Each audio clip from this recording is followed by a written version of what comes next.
Welcome to techno উডার্কস। চেয়ারের ওপরে আপনাদেরকে পিউ পালিশ করে দেখাবো। চেয়ারের ওপরে কিভাবে পিউ পালিশ করবেন পুরো সম্পূর্ণ প্রসেস ফুল ভিডিও আপনাদেরকে দেখাবো আজকে। আর এটা হচ্ছে সেগুন কাঠের উপরে আমি পিউ পালিশ করব। সিলার ফার্স্ট কোট সিলার মেরে পিউ পালিশ কিভাবে করবেন সেটা আপনাদেরকে দেখাবো। তো চেয়ারটা আমি ভালোভাবে সুন্দর করে ফার্স্ট ঘষে নেব, তারপরে আপনাদেরকে পার্ট টু পার্ট আপনাদেরকে সব কিছু বুঝিয়ে দেয়। তো চলো কাজ শুরু করে দেয়। তো প্রথমে আপনাদের দরকার হচ্ছে শিরিষ কাগজ, আর এই শিরিষ কাগজের নম্বরটা হচ্ছে 80 নম্বর শিরিষ কাগজ। আর এই যে কাঠটা হচ্ছে এটা সেগুন কাঠ। আর আপনাদেরকে যে কোনো ফার্নিচারের উপরে আমি যে প্রসেসে পালিশ করব পুরো লাস্ট পর্যন্ত ভিডিওটা দেখবেন, পুরো কাঁচের মতো গেলে নিয়ে আসবো আর সেটা আপনাদেরকে দেখাবো। তো প্রথমে আপনাদের সুন্দর করে ঘষতে হবে যে কোনো ফার্নিচার বা কাঠের উপরে। ফার্স্ট আপনাদের ঘষতে হবে, ঘষার মাধ্যমে আপনারা পালিশটা কিন্তু খুব সুন্দর আসবে, সেটা হচ্ছে ঘষার মাধ্যমে। তো আপনারা সুন্দর করে ঘষতে হবে, আমি যেভাবে সুন্দর করে ঘষছি আর আপনারা এইভাবে ধরে ধরে সুন্দর করে ফার্স্ট আপনারা ঘষবেন। তারপরে যে সিলারটা অ্যাপ্লাই করবেন সেই যে সিলারটা কিভাবে মিক্স করবেন সেটা আপনাদেরকে দেখাবো। আর সিলারের সঙ্গে কি কালার দিলে আপনাদের যে কাঠ কালার বা অনেক রকম কালার হয় সেই কালারগুলো সম্বন্ধে আমি বলে দেবো। তো আপনারা ধৈর্য সহকারে ভিডিওটা দেখবেন, আর আমার চ্যানেলে যদি নতুন হন চ্যানেলটা সাবস্ক্রাইব করে রাখবেন, নোটিফিকেশান অন করে রাখবেন, তাহলে পরবর্তী যে ভিডিওগুলো আমি দেবো সেগুলো আপনারা দেখতে পাবেন। তো এইভাবে সুন্দর করে ঘষতে হবে। ফার্স্ট ঘষাটা অনেক কষ্ট, ধরে ধরে ঘষতে হবে, আস্তে আস্তে তাড়াহুড়ো করলে হবে না, একদম ধরে ধরে সুন্দর করে ঘষতে হবে, তাহলে কিন্তু পালিশটা ভালো হবে। তো এইভাবে ঘষার পরে যে প্রসেসটা চলো দেখাই আমি। তো এটা হচ্ছে সিলার, আর এটা হচ্ছে A1 গোল্ড থিনার। এটা হচ্ছে A1 গোল্ড থিনার, আর ওটা হচ্ছে NC স্যান্ডিং সিলার। এটার দাম হচ্ছে 281 টাকা দাম ফেলা আছে। আপনাদের যে রঙের দোকানতে বা পেন্টের দোকানতে নেবেন হয়তো 160 থেকে 70 টাকা নিতে পারেন। আর এটা হচ্ছে NC স্যান্ডিং সিলার, আর এটাই সিলারটার দাম হচ্ছে 431 টাকা। আপনারা পেয়ে যাবেন 200 থেকে 300 টাকার মধ্যে পেয়ে যাবেন দোকানে। তো এটা হচ্ছে এশিয়ান প্রিন্টের দোকানে আপনারা যাবেন, এশিয়ান প্রিন্টের রঙের দোকানে পেয়ে যাবেন। আপনারা চাইবে ওখানে গিয়ে পেয়ে যাবেন, বা আপনারা গুগলে সার্চ করে দেখতে পারেন, এটা আপনারা মার্কেটে পেয়ে যাবেন। আর আপনারা এটা প্রথমে যতটা আপনাদের প্রয়োজন ততটা আপনারা নেবেন। আমার যতটা প্রয়োজন আমি ঢেলে নিয়েছি, আর সঙ্গে দিচ্ছি থিনার। এই যে থিনারটা হচ্ছে আপনারা যখন এই থিনারটা দেবেন, যতটা আপনারা সিলার নেবেন ঠিক ততটাই আপনারা থিনার দেবেন। থিনারটা দিয়ে খুব সুন্দর করে এটা মিক্স করতে হবে, যেভাবে মিক্স করছি এইভাবে মিক্স করতে হবে, তারপরে অ্যাপ্লাই করতে হবে। তো 5 থেকে 7 মিনিট এইভাবে সুন্দর করে মিক্স করবেন। তারপরে একটা কাপড় নেবেন, সুতির কাপড় দিয়ে এটা অ্যাপ্লাই করবেন। তো দেখুন অ্যাপ্লাই করার সঙ্গে সঙ্গে যে কাঠের ভেঁজটা আছে সেগুন কাঠের, কিন্তু ভেঁজটা চলে আসছে। আপনারা যদি অন্য কোনো কাঠের ওপরে যদি এই সিলারটা অ্যাপ্লাই করেন, তাহলে আপনারা কোনো একটা রং দিয়ে দেবেন, যে কোনো একটা রং পাওয়া যায়, যে পালিশ সম্বন্ধে যদি আপনারা জানেন যে কিশোরী রং পাওয়া যায়, ওই রংটা আপনারা এই সিলারের ওপরে হালকা পরিমাণ ফেলে দেবেন, তাহলে লাল কালার বা একটু ডিপ কালার চলে আসবে। তো যেহেতু সেগুন কাঠে কোনো কালারই চলে না, পুরো ডাইরেক্টলি আপনারা এই সিলারটা অ্যাপ্লাই করবেন। আর সিলারটা অ্যাপ্লাই করলে যে সেগুন কাঠের যে ভেন্স থাকে বা ফাইবার থাকে সেটা কিন্তু আপনাদেরকে দেখতে পাবেন। তো এইভাবে সিলারটা খুব সুন্দর করে আপনারা সব জায়গায় অ্যাপ্লাই করবেন, ধরে ধরে 2 কোট অ্যাপ্লাই করবেন, ধরে ধরে 2 কোট অ্যাপ্লাই করবেন। আর সিলারটা আপনারা সামায় অ্যাপ্লাই করবেন, রোদ্দুরের কোনো দরকার নেই, সামায় অ্যাপ্লাই করলে চলবে। তো এইভাবে সুন্দর করে অ্যাপ্লাই করতে হবে সিলারটা, তারপরে কিন্তু পুটিং করে নিতে হবে। আর পুটিংটা কিভাবে মিক্স করবেন আজকে এই ভিডিও আমি দেখাবো। এর আগে যে ভিডিওটা আমি ডাইনিং পালিয়ে দিয়েছিলাম, যদি আপনারা না দেখেন দেখে নিতে পারেন, এই ভিডিওর ডিসক্রিপশনে লিঙ্ক দিয়ে দেবো, ওখান থেকে গিয়ে দেখে নিতে পারেন। তো ডাইনিং যখন আপনাদের পালিশটা দেখিয়েছিলাম, যে আমি বলেছিলাম যে পুডিংটা আপনাদেরকে দেখাবো, তো পুডিংটা আজকে এই ভিডিওয় কিভাবে পুডিং করবেন সেটা আপনাদেরকে বুঝিয়ে বলবো। তো এইভাবে 2 কোট সিলার মারার পরে আপনারা পুডিং করে নেবেন। তো পুডিংটা আমি এখন মিক্স করছি, চলো দেখাই। এটা হচ্ছে লাইট ব্রাউন, আর এটা হচ্ছে ডিপ ব্রাউন, ডিপ আর লাইট ব্রাউন। আর এটা হচ্ছে হলুদ বব বললে আপনারা যে কোনো জায়গায় পেয়ে যাবেন। এবারে আমি যেটা নেব হচ্ছে, এটা হচ্ছে ফ্রেম চক বা চক পাউডার বলা হয়। আপনারা অনেকেই বলেন চক পাউডার, কেউ বলে যে ফ্রেম চক। এটা আপনারা যতটা প্রয়োজন আপনারা পরিমাণ মতো নেবেন। তো আমার যতটা প্রয়োজন ঠিক আমি ততটা পরিমাণ মতো আমি নিচ্ছি।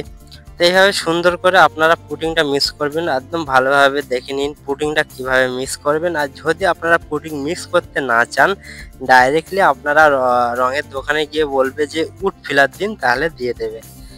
আর এটা এখন আমি দিচ্ছি, এটা হচ্ছে লাইট ব্রাউন, হালকা পরিমাণ দিয়ে দিয়েছি। এখন দিচ্ছি ডিপ ব্রাউন, এটা হচ্ছে ডিপ, হালকা পরিমাণ দেবো ডিপ ব্রাউনটা। এখন দেবো আমি হলুদ বব, এই যে ববটা দিচ্ছি এটা হচ্ছে হলুদ বব, হালকা পরিমাণ দেবো। এবার এই তিনটাকে আমি ভালোভাবে দেবো। এখন হচ্ছে গালা দিয়ে মিক্স করব। তো গালাটা হচ্ছে কি সেটা আপনাদেরকে চলো দেখাই। এটা হচ্ছে গালা, এই যে এখানে দেখুন এটা হচ্ছে গালা ভিজানো আছে, গালার সঙ্গে আছে এটা স্পিরিট, আর এটা হচ্ছে গালা। এই গালাটা স্পিরিটের সঙ্গে কিন্তু ভেজানো আছে। আর এটা আমি এখন আপনাদেরকে এখন এই যে পুডিংটা মিক্স করব এই গালা দিয়ে, চলো দেখাই। তো দেখুন আমি গালাটা ঢেলে দিচ্ছি, দিয়ে এটা আমি ভালোভাবে গুলে নেব। তো গালাটা আপনারা যদি দেখতে চান যে গালা কি জিনিস, এই যে ভিডিও আছে, এই ভিডিও আপনারা যে ভিডিওটা দেখছেন, এই ভিডিওর ডিসক্রিপশনে আসবেন, ওখানে একটা লিঙ্ক পাবেন, ক্লিক করবেন, গালা কি আপনারা দেখতে পারেন, ভিডিওটা ক্লিক করে দেখে নিতে পারেন যে গালা কি জিনিস। অনেকেই জানেন যে গালা কি, আপনারা যদি বাংলাদেশ থেকে আমার ভিডিও অনেকেই দেখেন, সেখানে হয়তো গালা আপনারা কি বুঝতে পারবেন না। তো যদি দেখতে চান ভিডিওটা দেখে নিতে পারেন। তো এবার চলো পুডিংটা আমি করি। তো দেখুন যেখানে যেখানে ছিদ্র আছে বা ফাটা আছে, এই যে 2 কোট সিলার অ্যাপ্লাই করার পরে আমি কিন্তু পুডিংটা করে নিচ্ছি। এইভাবে সুন্দর করে যেখানে ফাটা বা ছিদ্র আছে সেই সব জায়গাগুলো সুন্দর করে পুডিং করে নেবেন আপনারা। তো এইভাবে ধরে আপনারা পুডিং করবেন। পুডিং করার পরে যে প্রসেসটা সেটা আপনাদেরকে দেখাবো। পুরো একদম ধৈর্য সহকারে ভিডিওটা দেখতে হবে, না হলে কিন্তু বুঝতে পারবেন না কিভাবে আমি কোথায় আপনাদের পালিশ মিক্স যাচ্ছে সেটা আপনারা বুঝতে পারবেন না। তো এইভাবে আপনারা সুন্দর করে যেখানে ফাটা বা ছিদ্র আছে পুডিংটা করে নেবেন, নিয়ে আপনারা এটা আপনাদেরকে ঘষতে হবে, সুন্দর করে আবার ঘষতে হবে। সেই ঘষার কাগজটা কত নম্বর, তো সব কিছু বলে দেবো, পার্ট টু পার্ট আপনাদেরকে দেখাচ্ছি আর বলে দিচ্ছি আপনাদেরকে। ধৈর্য সহকারে ভিডিওটা একদম কন্টিনিউ চালিয়ে যাও, তাহলে দেখবেন লাস্ট পর্যন্ত পুরো কাঁচের মতো গ্লেজ চলে আসবে। আর সেটা কিভাবে নিয়ে আসছে সেটাও আপনাদেরকে দেখানোর প্রয়োজন আছে, সেটা আপনারা দেখতে থাকুন। যেহেতু ভিডিওটা অনেক বড় হয়ে গেছে, এই কারণে ভিডিওটা পুরো সম্পূর্ণ আপনাদেরকে দেখাবো বলে, তো অনেক কিছুই বুঝতে পারবে, শিখতে পারবে। ভিডিওটা ধৈর্য সহকারে দেখুন। তো এইভাবে সুন্দর করে আপনারা পুডিং করে নেবেন। তো পুডিংটা হচ্ছে সুন্দর করে, পুডিং না করলে কিন্তু ফাটা বা ছিদ্র থাকে। আপনারা যে কোনো কাঠের ওপরে পালিশ করলে কিন্তু খুব ভালো লাগে না, একদম বাজে লাগে যদি ছিদ্র বা ফাটা থাকে। তো পুডিংটা আমি কিভাবে মিক্স করেছি অবশ্যই আপনারা বুঝতে পেরেছেন। আর যদি না পারেন অবশ্যই কমেন্ট করবেন। আর যদি আপনারা না পুডিং মিক্স করতে চান, ডাইরেক্টলি আপনারা কিনে পুডিং করতে পারেন। এবারে চলো আমি ঘষি। তো দেখুন এই যে ওয়াটারপ্রুফ কাগজ নিয়েছি, এটা হচ্ছে ওয়াটারপ্রুফ কালো কাগজ, ব্ল্যাক কাগজ। আর এই কাগজের নম্বরটা হচ্ছে 120 নম্বর কাগজ। এই কাগজটা দিয়ে একদম সুন্দর করে ঘষে নিতে হবে। দেখুন ঘষার সঙ্গে সঙ্গে কিন্তু একটা ফাইন ভাব চলে আসছে, একদম চকচকে একদম তেল ভাব চলে আসছে। এর ওপরে আমি আর 1 থেকে 2 কোট সিলার অ্যাপ্লাই করব। তো আপনারা চাইলে 2 থেকে 3 কোট সিলার অ্যাপ্লাই করতে পারেন। এর ওপরে আপনি আর 1 কোট সিলার অ্যাপ্লাই করব। করে যদি আপনারা রং ম্যাচ করতে চান তাহলে রং ম্যাচ করতে পারেন। আর যদি রং ম্যাচ করার প্রয়োজন না পড়ে, তো ডাইরেক্টলি আপনারা 3 কোট সিলার অ্যাপ্লাই করবেন। করার পরে আপনারা কিউ স্প্রে করে দেবেন। তো যেহেতু আমি 1 কোট সিলার অ্যাপ্লাই করার পরে একটু রং ম্যাচ করে নেব, যেহেতু রং ম্যাচ করতে হবে, তো ভিডিও অনেক বড় হয়ে যাওয়ার কারণে রং ম্যাচটা দেখাবো না, ডাইরেক্টলি আমি কিউ স্প্রে কীভাবে করব সেটা আমি আপনাদেরকে দেখাবো। তো চলো আপনাদেরকে দেখাই। এখন সিলার 2 কোট 3 কোট সিলার অ্যাপ্লাই করলাম আমি, পুরো রোদ্দুরে অ্যাপ্লাই করলাম। তো গ্লাসটা হালকা গ্লেজ চলে এসছে, হালকা গ্লেজ। এবার আমি হালকা করে কিন্তু ঘষে নেবো। তো আপনারা যখনই পিউ স্প্রে করবেন, হালকা করে লাস্ট ফিনিশিং ঘষে নেবেন, তাহলে কিন্তু যে দানা দানা ভাব আসে সেই দানা দানা কিন্তু ভাব আসবে না। তো এবারে আমি পিউ স্প্রে করব। আর সেই পিউটা কি সেটা আপনাদেরকে চলো দেখাই, কি কোম্পানির পিউ। তো আমার মোটামুটি 3 কোট সিলার অ্যাপ্লাই করা হয়ে গেছে। এবারে আমি যেটা অ্যাপ্লাই করবো হচ্ছে পিউ। আর সেই পিউটা আপনাদেরকে আবার দেখাই, চলো মোটামুটি পিউটা আপনাদেরকে ভালোভাবে বুঝিয়ে আপনাদেরকে বলি, চলো। তো দেখো এটা হচ্ছে স্যানলাক্সের পিউ। আর এই যে পিউটা হচ্ছে 800 গ্রাম পিউ থাকে, এটা হচ্ছে 800 গ্রাম পিউ, স্যানলাক্সের পিউ। আর এই পিউটা খুব সুন্দর, পুরো কাঁচের মতো গ্লেজ আসে, আপনারা ইউজ করতে পারেন। তো এই পিউটার দাম হচ্ছে 781 টাকা দাম ফেলা আছে। আর এর সঙ্গে পেয়ে যাবেন কিন্তু হান্নার পেয়ে যাবেন, সেটা হচ্ছে পাশে, এটা হচ্ছে হান্নার। এর সঙ্গে পেয়ে যাবেন হার্ডনার। তো দুটো মিলিয়ে আপনাদের দাম পড়বে মাত্র 500 টাকা দাম পড়বে। হয়তো আপনাদের অনেক দাম ফেলা আছে, কিন্তু দাম পড়ে কিন্তু 500 টাকা আমরা দোকান থেকে পেয়ে যাই। তো এই দুটো মিক্স করে অ্যাপ্লাই করতে হবে। চলো আমি পিউ স্প্রে করা শুরু করে দিই। তো দেখুন পিউ স্প্রে করা আমি কিন্তু শুরু করে দিয়েছি। পিউ স্প্রে করা এটা হচ্ছে পিউ, আর এটা আমি কিন্তু স্যানলাক্সের পিউ স্প্রে করা শুরু করে দিয়েছি। আর মিক্সটা করা দেখালাম না, যেহেতু আপনারা যারা ডাইনিং পালিশটা দেখেছেন আমার এই ভিডিওর আগে, তারা কিন্তু এই যে স্যানলাক্সের পিউটা মিক্স করাটা দেখেছেন। যদি আপনারা দেখতে চান তাহলে ওই ভিডিও আমি ডিসক্রিপশনে লিঙ্ক দিয়ে দিয়েছি, আপনারা দেখে নিতে পারেন যে পিউটা কিভাবে মিক্স করি। যেহেতু ভিডিওটা অনেক বড় হয়ে যাবে সেই জন্য মিক্স করাটা দেখালাম না। যদি দেখতে চান আমার চ্যানেলে গিয়ে দেখে নিতে পারেন। তো এইভাবে সুন্দর করে আপনারা পিউটা স্প্রে করবেন। আর পিউটা যখনই আপনারা স্প্রে করবেন খুব তাড়াতাড়ি স্প্রে করার চেষ্টা করবে, যেহেতু যখনই আপনারা এক জায়গায় যখন স্প্রেটা করবেন তারপরে যখন দুপট যখন স্প্রে করতে যাবেন তখন কিন্তু খোলা ভাব চলে আসে। সেক্ষেত্রে আপনারা যত তাড়াতাড়ি পারেন স্প্রেটা করবেন। 1 থেকে 2 কোট স্প্রে করলে আপনাদের কিন্তু ফাইনাল লুক চলে আসবে, পুরো কাঁচের মতো গ্লেজ চলে আসবে। তো যেহেতু আমি দূরের থেকে স্প্রে করছি আর অনেক ধোঁয়া, ওই জন্য গ্লেজটা বোঝা যাচ্ছে না। তো লাস্ট পর্যন্ত ভিডিওটা দেখতে থাকুন, আমি পুরো গ্লেজটা আপনাদেরকে দেখাবো। লাস্ট পর্যন্ত দেখতে থাকুন ধরে ধরে, এইভাবে ধরে ধরে সুন্দর করে স্প্রে করতে হবে।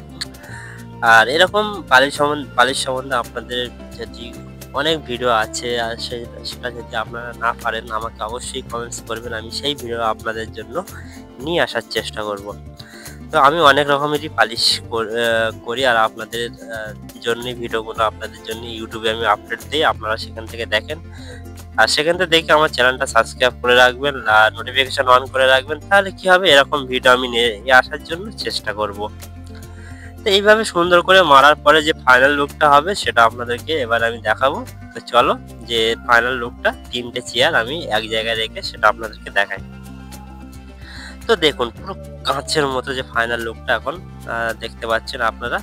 3টে চেয়ার এখন আমি ঘরের মধ্যে নিয়ে চলে এসেছি, আর যেহেতু এখন অন্ধকার রাত হয়ে গেছে, আর এখন পুরো দেখুন আপনারা পুরো কাঁচের মতো চকচক করছে, যে টপগুলো পুরো কাঁচের মতো চকচক করছে। আর যেটা আমি যে পিউটা অ্যাপ্লাই করলাম এটা হচ্ছে স্যানলাক্সের পিউ, খুব ভালো পিউ, আপনারা এটা অ্যাপ্লাই করতে পারেন। আর কোথায় পাওয়া যায় অবশ্যই আমাকে কমেন্টস করবেন, যে কমেন্ট করবেন আমি কমেন্টে আপনাদেরকে বলে দেবো যে কোথায় পাওয়া যায় বলে দেবো। তো 3 থেকে 4 ঘন্টার মধ্যে এটা কিন্তু শুকিয়ে যাবে, তারপরে কিন্তু চেয়ারটা ইউজ করা যাবে। তো আপনারা দেখুন পুরো কাঁচের মতো চকচক করছে, আপনাদেরকে দেখানোর চেষ্টা করছি আমি। তো এই ছিল আজকে ভিডিও, আর অবশ্যই বলবেন যে চেয়ারটা কেমন হয়েছে, তাহলে আপনাদের জন্য এরকম চেয়ার বা অনেক কিছু পালিশের ভিডিও নিয়ে আসবো। আর একটা চেয়ার ছিল, চেয়ারটা হচ্ছে আর একটা চেয়ার ছিল, সেটা হচ্ছে বাইরে আমি অ্যাপ্লাই করলাম, সেটা আপনাদেরকে দেখাই। সেটা হচ্ছে এই চেয়ারটা, এটা তখন বাইরে আমি ভিডিওটা করে রেখেছিলাম, তো সেটা আজকে আপনাদেরকে দেখাচ্ছি। এটাও দেখাচ্ছি যে বাইরের গ্লাসটা কেমন ছিল। তো কেমন হয়েছে অবশ্যই বলবেন কমেন্টস করে। তো ভিডিওটা দেখার জন্য আপনাদেরকে অনেক অনেক থ্যাংক ইউ।